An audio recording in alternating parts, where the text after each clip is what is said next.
పాదపద్మముకు నమస్కరిస్తూ ఇక్కడ ఈ ఆశ్రమంలో సత్సంగం చేస్తున్నందుకు శ్రీ శ్రీ శ్రీ దూర్ దొండేశ్వర్ మహారాజు గారి యొక్క పాదపద్మములకు వారి యొక్క ఆశీస్సులను కూడా తీసుకుంటూ వారికి ప్రణామాలు అర్పిస్తూ, ఎంతో దూరం నుంచి వచ్చారు, ఊళ్ళో వాళ్ళు ఉన్నారు, బయట వాళ్ళు ఉన్నారు, ఎంతో శ్రమకు ఓర్చి వచ్చిన వాళ్ళ మీ అందరి పాదపద్మములో శిరస్సు వంచి నమస్కరిస్తూ ఈ సత్సంగం ప్రారంభిస్తున్నాను.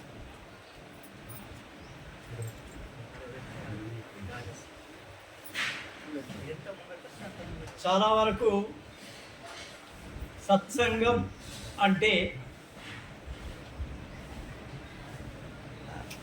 భగవంతుని యొక్క చరణాలలోకి ఏ విధంగా ప్రవేశించాలో, ఏ విధమైనటువంటి భగవంతుని చరణాలను స్పర్శించి దర్శించి ఆనందం పొందగలుగుతామో ఆ మార్గాన్ని సూచించేదే సత్సంగం. సత్సంగం అంటే సత్పురుషుల యొక్క, సత్జ్ఞానుల యొక్క, సత్సంకల్పముతో కూడిన యొక్క వ్యక్తుల యొక్క సమూహము సత్సంగం.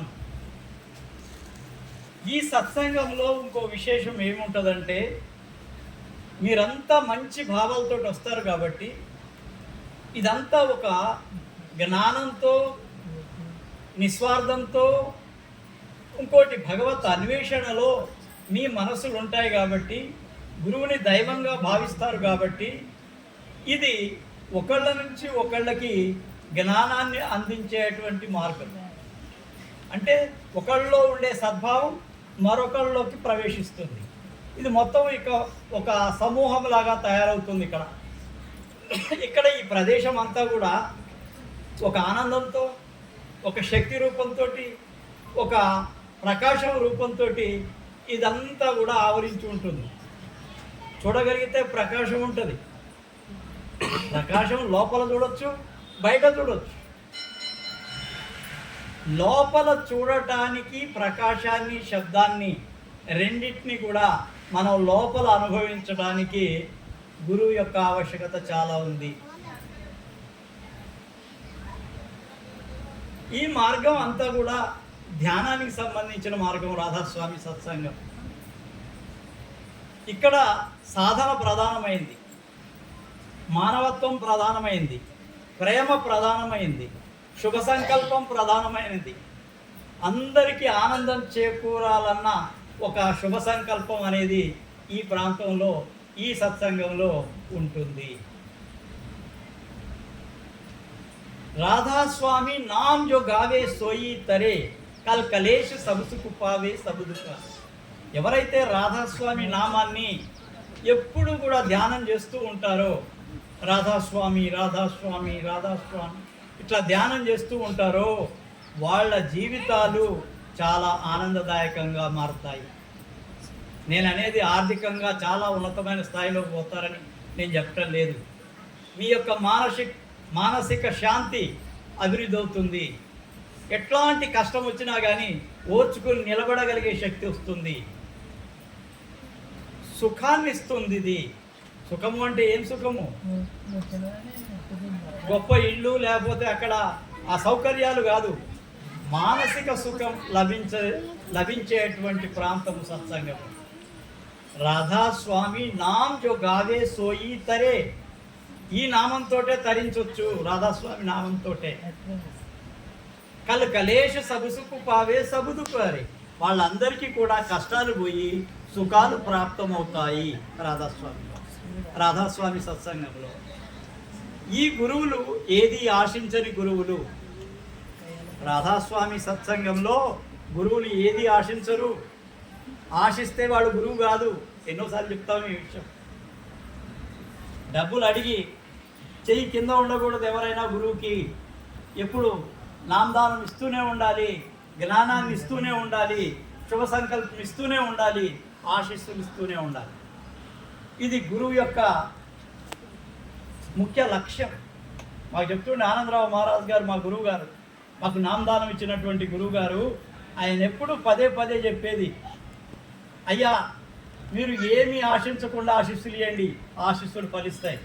పదాం వింటున్నావా? ఏది ఆశించకుండా ఇచ్చేటువంటి గురువు యొక్క ఆశీస్సులు ఫలిస్తాయి. ఎందుకంటే ఏది ఆశించడు, నీ దగ్గర నుంచి ఏం ఆశించేది లేదు. నువ్వు వస్తేనే నాకు సంతోషం, అంతే. मेरा शिष्य है आना चाहिए, మహారాజ్ ఏమి వస్తాడని కాదు, నువ్వు వస్తే నాకు ఆనందం, అంతే. That's true. ఇక్కడ ఏది ఆశించేది లేదు. వచ్చిన వాళ్ళకి వాళ్ళ జీవితాలు బాగా కావాలి. వచ్చిన వాళ్ళకి ఏమైనా సమస్యలు ఉంటే అవి తొలగిపోవాలి. వచ్చిన వాళ్ళు నిజమైనటువంటి భక్తి ప్రేమతో ఉంటే వాళ్ళ భక్తి ప్రేమ 1000 రెట్లు పెరిగిపోవాలి. మహారాజ్ చెప్తుండే, మీరు ఏ కోరికలతోటైతే ఇక్కడికి వస్తారో ఆ కోరికలు ఫలించాలంటే మీ ప్రేమ కూడా అంత ఎక్కువగా ఉండాలా. ఆ ప్రేమని మీరు 10 అడుగులు వేస్తే నేను 100 అడుగులు మీ ముందుకు వస్తా అంటుండే. అర్థమవుతుందా? మీరు నిజంగా గురువును ప్రేమిస్తే గురువు ఎప్పుడు నీ దగ్గరనే ఉంటాడు. ఒకసారి ఇది ఒక విషయం మీకు చెప్పాలి. ఒకసారి ఒక అనుభవం, లండన్లో ఒక అమ్మాయి యొక్క అనుభవం ఇది. వాళ్ళ తల్లి నాకు శిష్యురాలు, ఆమె డాక్టర్ అరుణ అని, సికింద్రాబాద్లో ఉంటుంది ఆమె, డాక్టర్ అరుణ. ఆమెకు నా మీద ఏదో విశ్వాసం కలిగింది. ఇంటికి వచ్చి ఆశీర్వాదం తీసుకుపోతుండే. దగ్గర 6 నెలలకు ఒకసారన్నా వచ్చి ధ్యానం చేసుకొని ఆశీర్వాదం తీసుకొని పోతుండే. అయితే వాళ్ళ అమ్మాయి లండన్లో ఉండేది. ఆమె కూడా కాంటాక్ట్లోకి వచ్చేది, నాకు ఏమన్నా సమస్యలు ఉంటే చెప్తూ ఉంటుంది. ఆ లండన్లో ఉండే అమ్మాయి. అయితే ఒకసారి ఏమైందంటే ఆ ఆఫీసులో ఇండియన్సే, భారతీయులదే కంపెనీ, దాంట్లో పనిచేసేది ఆమె. వాళ్ళు ఆమె బ్యాచులర్, పెళ్లి కాలేదు, వయసు మాత్రం 35-40 ఏళ్ళు ఉండే అమ్మాయి. ఈ అరుణ గారిది దగ్గర 75-80 ఏళ్ళు ఈమెది.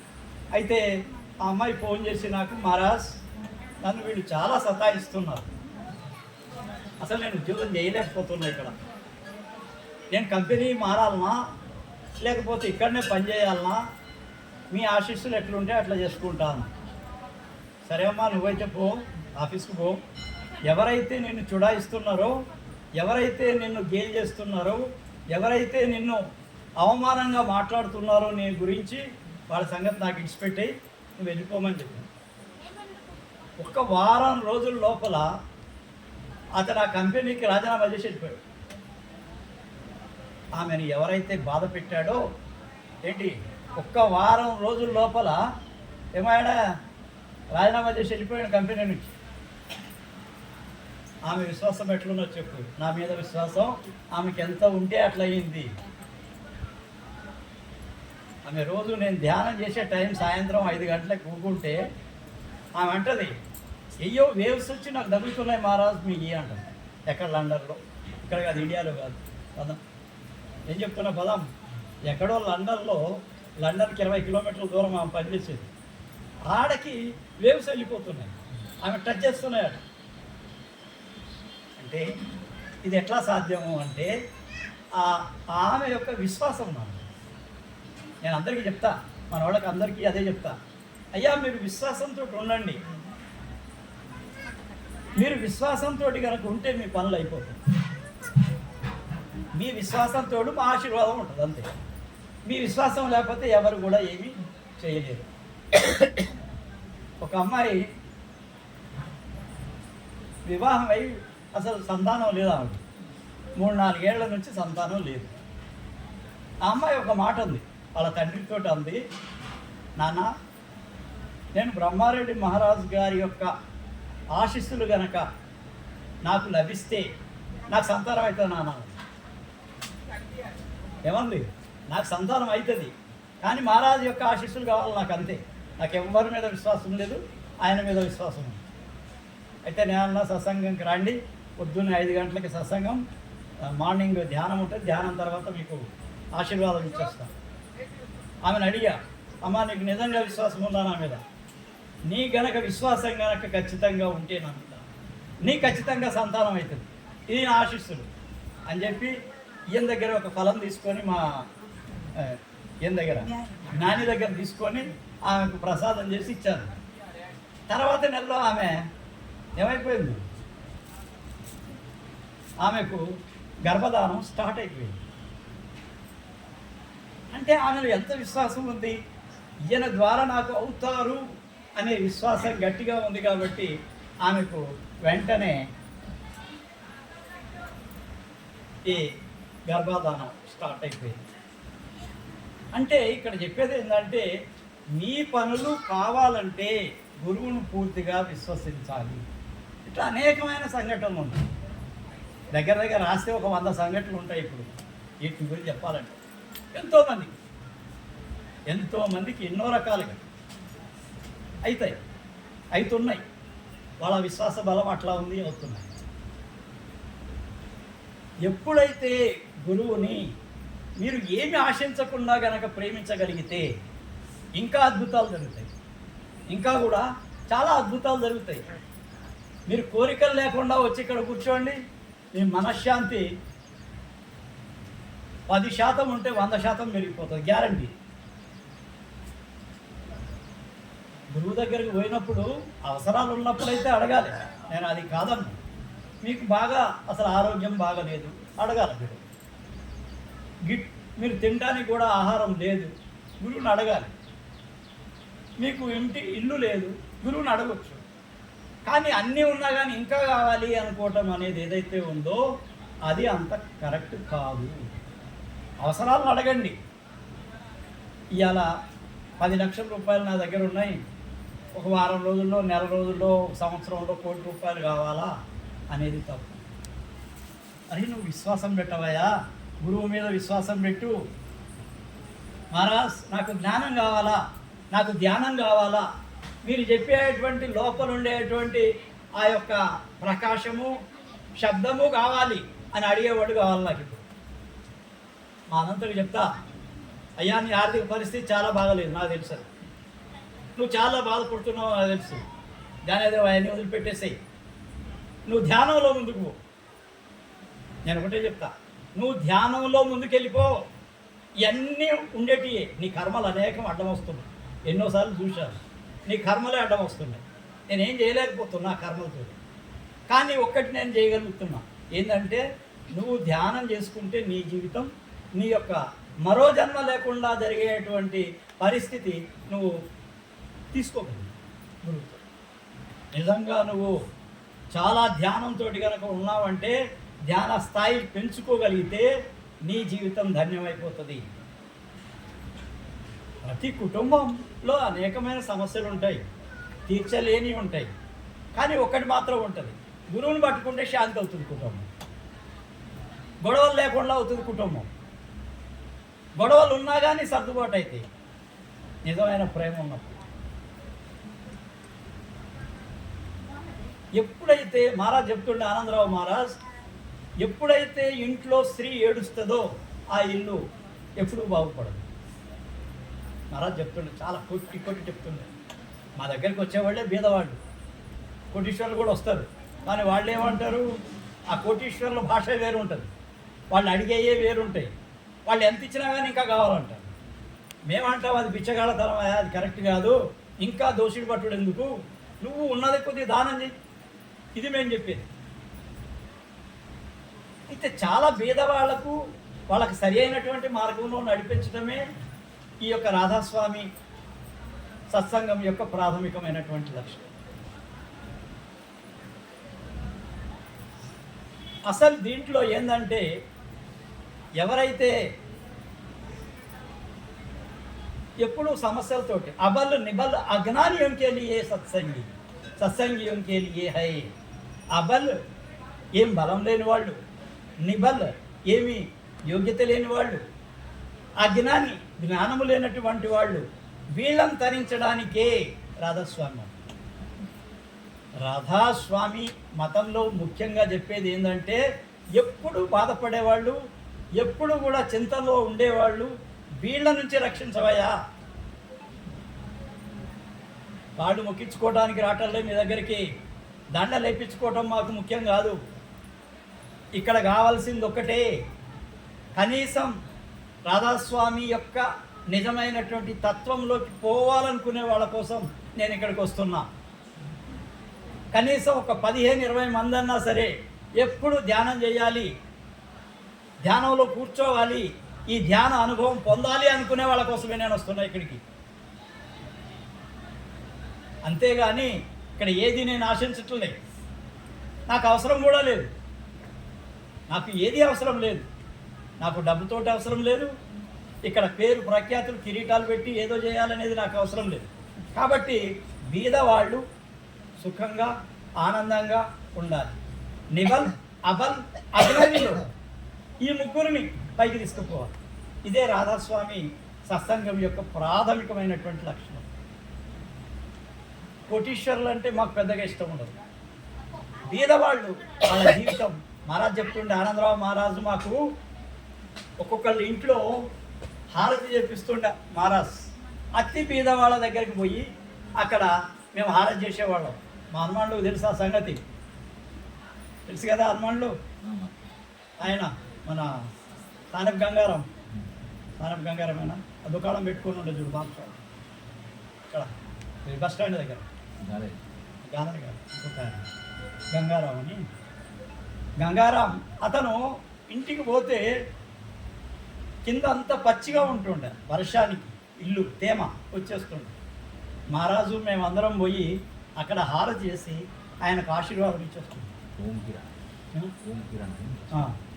అది అయితే ఇక్కడ ఉద్దేశం ఏంటంటే, మా గురు పరంపరలో, రాధాస్వామి గురు పరంపరలో ఏంటి అంటే, ఎక్కడ భేదవాళ్ళు, ఎక్కడ ఏమి అసహ్యులు, ఏమి అజ్ఞానంతో ఉన్నవాళ్ళు, వీళ్ళని మెల్లమెల్లగా వాళ్ళ జీవితాలను మార్పు చేయటమే మా యొక్క ముఖ్యమైన లక్ష్యం.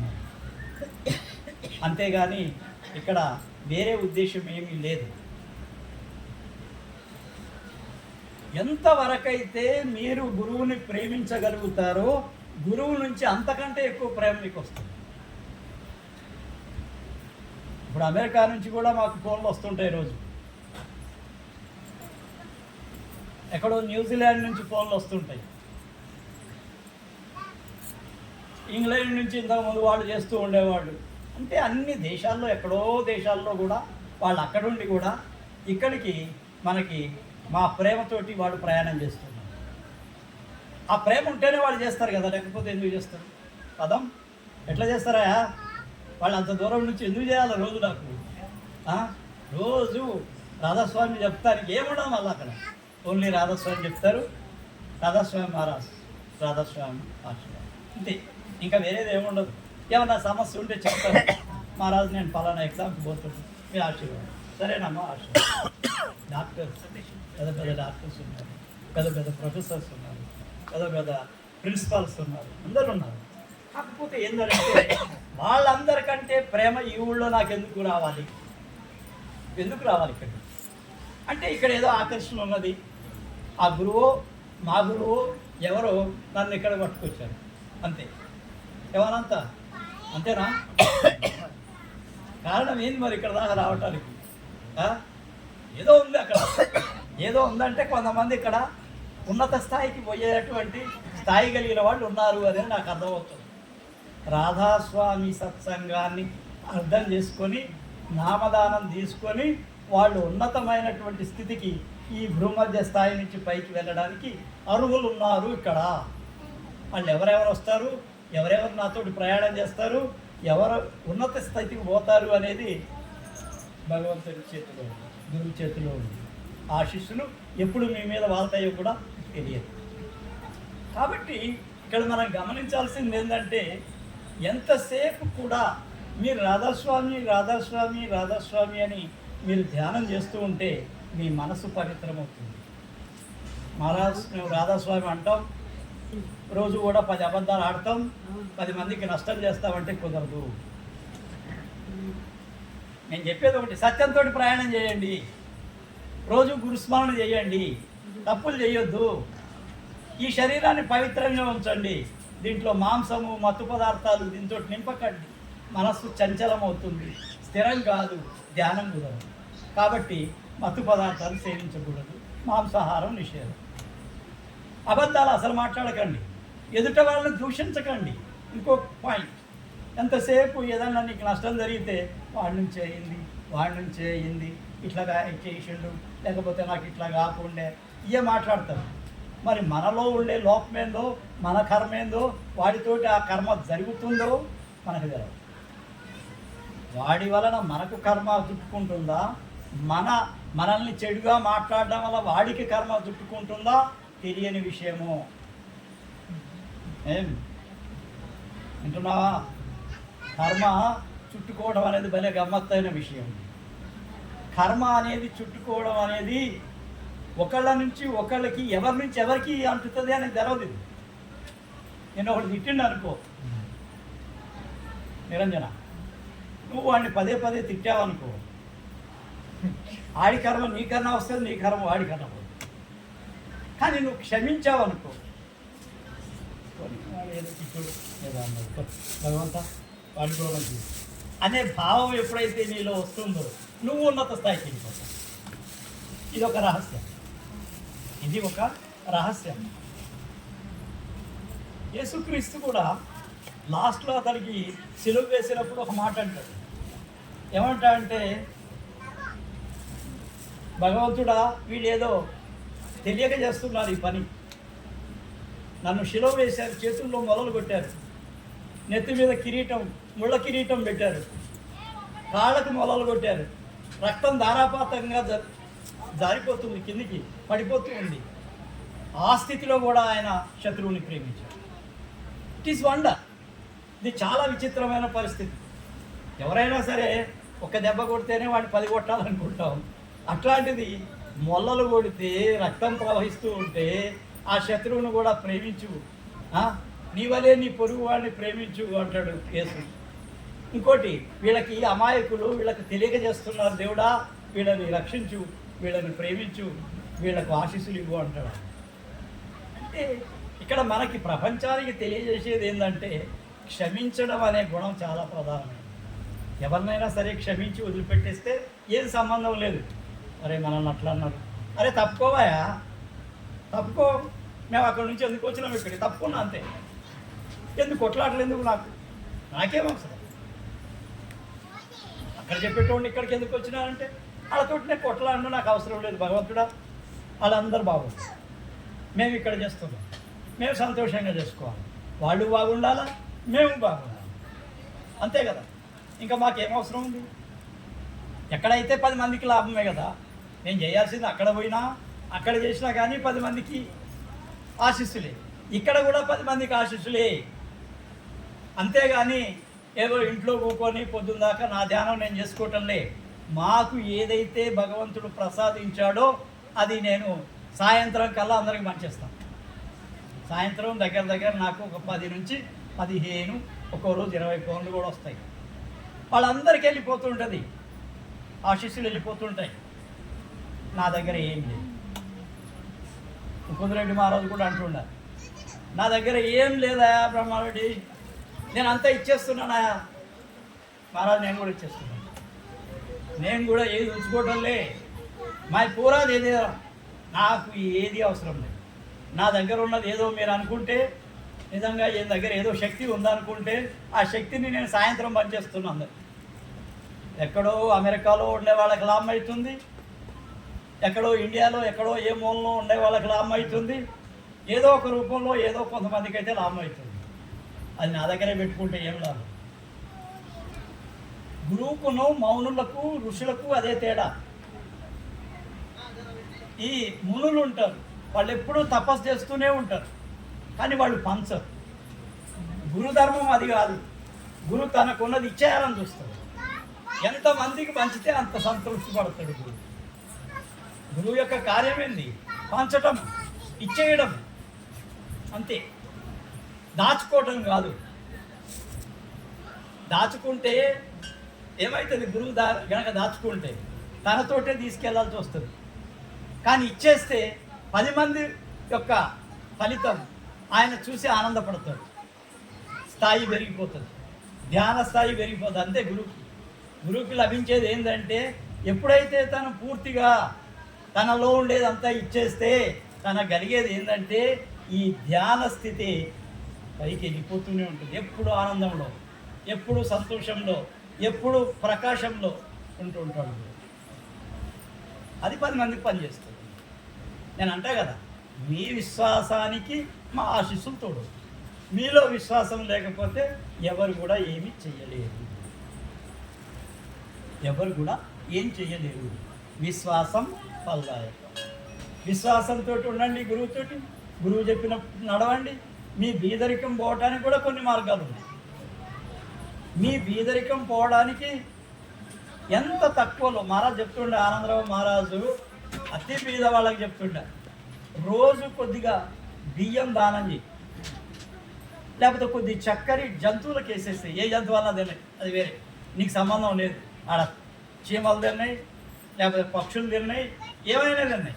లేకపోతే కొద్దిగా ఆహారాన్ని, ఏమి లేకపోయినా మనం తినేటువంటి ఆహారాన్ని కొద్దిగా అక్కడ పక్షులకు పెట్టు. ఆ పక్షులు తిని సంతోషపడతాయి. ఆ సంతోషం యొక్క స్థితి నీ స్థితిని బాగు చేస్తుంది. సుందరాయ్ అంటున్నావా? ఇది ధర్మం. బీదరికంలో ఉన్నటువంటి వాడు తీర్థయాత్రలు చేయడానికి అప్పులు చేసి తీర్థయాత్రలు చేస్తాడు. మేము అనేది అప్పులు చేయకండి, మీరు దానం చేయండి. పెద్ద దానాలు కాదు, చిన్న దానాలు. కొద్ది చక్కెర వేయండి, లేకపోతే కొద్దిగా ఆహారం, మీరు తినేటువంటి ఆహారం తినకముందే కొద్దిగా తీసుకుపోయి అక్కడ పెట్టండి. ఏ పక్షులు లేకపోతే ఏయో చీమలో దోమలో ఏయో తింటుంటాయి, క్రిమికీటకాలు లేదు. అవి తిని తృప్తి పడితే నీ జీవితం తృప్తి. ఇది రహస్యం. ఇది ఒక రహస్యం. తీర్థయాత్రలు చేసేవాళ్ళు చేసుకొని, కానీ తీర్థయాత్రకు పోయిన తర్వాత కూడా మీ ఆలోచనలన్నీ ఇంటికాడ ఉంటే లాభం లేదు. కొంతమంది దేవుడి చుట్టూ ప్రదక్షిణలు చేస్తూ ఉంటారు, కానీ మనసు మాత్రం అక్కడ ఉండదు. మనసు వేరే విధాల్లో వెళ్ళిపోతూ ఉంటుంది, చాలా దూరాలు వెళ్ళిపోతూ ఉంటుంది. ఆ భగవంతుని యొక్క పాదాల మీద మనసు పెట్టడం రాదు. ఎప్పుడైతే అంతవరకు రాదో నీ ప్రదక్షిణలు వేస్ట్, దండగ. देखने के लिए మా గురువు అంటుండే, ఏ దిఖావట్ కే లియే క్యా కర్తే భాయ్ ఏమంటుండే, అందరికి చూపించడానికి ఎందుకయ్యా నువ్వు ఇట్లా చేస్తావు? అసలు నిన్ను నువ్వు చూసుకో, లోపల నువ్వు ఎట్లున్నావు, హౌ యు ఆర్, నువ్వు ఎట్లున్నావో లోపలికి పోయి చూడు. నీలో ఆవేశం ఎంత ఉంది, కోపం ఎంత ఉంది, మోసం ఎంత ఉంది, ఎదుట వాళ్ళని హింసించే తత్వం ఎంత ఉంది, ఎదుట వాళ్ళకి నష్టం చేసే తత్వం ఎంత ఉంది, అవి గమనించు. అవి గమనించి వాటిని సవరించు. ఎప్పుడైతే సవరించగలుగుతావో నీలో మార్పు రావటం ప్రారంభమవుతుంది. మార్పు అనేది ఒకళ్ళు చెప్తే వచ్చేది కాదు. మనలో the change will not come through other words, other writers books or any gurus వాక్యాస్, because you yourself go internal. Introspection is important. చూడు లోపల, మనలో మార్పు రావాలా. ఈ మార్పు సమూలమైన మార్పు రావాలా. మళ్ళీ ఇంకోసారి ఆ మార్పు వచ్చింది పోకూడదు, అట్లాంటి మార్పు రావాలి. అట్లాంటి మార్పు వచ్చినప్పుడు ఇది శాశ్వతమైన మార్పు. ఈ మార్పుతోటే మీ జీవితం వెలుగుతుంది. ఇదంతా చీకటి. చూడండి ఒకసారి, మీ మనసు ఎంత చీకటిగా ఉంటుందో. ఆ చీకటిని పారద్రోలాలంటే గురువు వెలుగు. ఆ గురువు చెప్పిన వాక్యాలు ఆమోదం చేసుకొని మనసులో నింపుకొని లోపల గనక ప్రవేశించగలిగితే అప్పుడు ఆ చీకటి ఏమవుతుంది, ఇక్కడ భూమధ్యంలో వెలుగై నిలుస్తుంది. సాధన చేసే వాళ్ళకి తెలుస్తుంది నేను చెప్పేది. ఇక్కడ భూమధ్యంలో ఒక వెలుతురు వస్తుంది. ఆ వెలుతురు మీ యొక్క జీవితాన్ని బాగుపరుస్తుంది. మీలో అన్ని చెడు లక్షణాలను పోగొట్టేది ఆ వెలుగే. మిగిలిన ఎయ్యి చెడగొట్టలేవు, ఎయ్యి తీసేయలేవు. నీ అంతట నువ్వే శోధించి, ప్రశ్నించుకొని, శోధించి, పరిశీలించి లోపల నువ్వు ప్రవేశిస్తే అప్పుడు ఆ జ్యోతిని, ఆ శబ్దాన్ని వినగలుగుతారు. ఎప్పుడైతే అవి వింటారో మీరు పవిత్రం కావాలి అని అంటే 4 సార్లు స్నానం చేసి 5 సార్లు పౌడర్ రుద్దుకోవటం కాదు.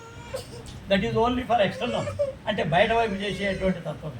బయట వైపు కాదు, మనం లోపలికి పోవాలా. లోపల శుద్ధి ఉండాలి, అంతర్శుద్ధి హోనా చాహియే. అంతర్శుద్ధి ఎప్పుడైతే తయారవుతుందో అప్పుడు నీ జీవితం మార్పుకి సూచన అవుతుంది. ఆ మార్పు శాశ్వతమైన మార్పు అవుతుంది. ఆ మార్పుతోటే నువ్వు వెలుగుతావు, లోపల వెలుగుతావు, బయట కాదు. లోపల వెలుతురు అనేది అప్పుడు ప్రారంభమవుతుంది. అప్పుడు మీరు చాలా మార్పు ఎట్లా వస్తుందని అంటే, ప్రతి ఒక్క చెట్టులో, పుట్టలో, గుట్టలో, జీవుల్లో అన్నిట్లో కూడా ఆ రాధాస్వామిని, ఆ భగవత్ నామాన్ని, ఆ భగవంతుని యొక్క రూపాన్ని చూస్తారు. ఇది చేంజ్. ఇట్లాంటి చేంజ్ రావటం కోసమే ఈ రాధాస్వామి సత్సంగం. ఎంత హాఫ్ అన్ అవర్. కాబట్టి ఎంత టైం? 1. కాబట్టి అందరికీ తెలియజేసేది ఒకటే, మీరు ఎంత తీవ్రంగా ఈ మార్గం వైపు రావాలనుకుంటారో గురువు అంత వేగంగా మీ వైపు రావడానికి ప్రయత్నం చేస్తాడు. గురువు అంటే ఇక్కడ మనిషి అనుకునేరు. గురువు మనిషి కాదు. గురువులో ఉండే ఆ వెలుతురు, ఆ ప్రకాశం అంటున్నాం కదా, ఆ ప్రకాశము శబ్దమే గురువు, బాడీ కాదు. లోపల చూసేది ఏదైతే ఉందో, ఆ ప్రకాశము వెలుతురు ఏదైతే ఉందో, ఆ శబ్దం ఏదైతే లోపల నుంచి ప్రకటన అవుతుందో అదే గురువు. దాని వలననే ఆ శక్తి వలననే మీకు ఏమైనా పనులు అవుతున్నాయి. మరే విధంగా మీకు పనులు కావు. అక్కడ ఎంత పవిత్రంగా మీరు ఆ జ్యోతిని, ఆ శబ్దాన్ని వినగలుగుతారో, చూడగలుగుతారో అప్పుడు మీరు పరమ పవిత్రులైపోతారు. మీ యొక్క జీవితం జయజజ్వలమానంగా వెలుగుతుంది. అట్లాంటి జీవితం రావాలనే మా యొక్క సత్సంగం యొక్క ప్రధానమైనటువంటి లక్ష్యం. కాబట్టి అందరికీ చెప్పేది ఏంటంటే, మీరు నిజమైనటువంటి భక్తితోటి, ప్రేమతోటి రాండి ఇక్కడ. మీకు తప్పకుండా మీకు అన్ని రకాలుగా జీవితం సవరింపబడుతుంది. చెప్పినది చెయ్యండి. చెయ్యకుండా మాకేం కాలేదంటే ఏమీ కాదు. చెప్పింది ఆచరించి లోపల కనుక పోగలిగితే, అంతర్ముఖంగా పోగలిగితే మీ జీవితాలు ధన్యమైపోతాయి. కాబట్టి మీరు ఆ విధమైనటువంటి స్థాయిలోకి పోవాలనే మా ఆశీర్వాదం. మరి ఇంకా ఏం లేదు. ఇక్కడికి వచ్చే ఉద్దేశం అట్లా తయారు చేయడం కోసం ఇక్కడికి వస్తున్నాం. కాబట్టి మీరందరికీ కూడా ఆ గురుదేవుడు ఆశీర్వాదం ఇచ్చి మీ జీవితాలను చాలా ఉన్నతమైనటువంటి స్థాయికి తీసుకెళ్లాలని ఆశిస్తున్నాను, ఆశీర్వదిస్తున్నాను. అందరికీ రాధాస్వామి, రాధాస్వామి, రాధాస్వామి.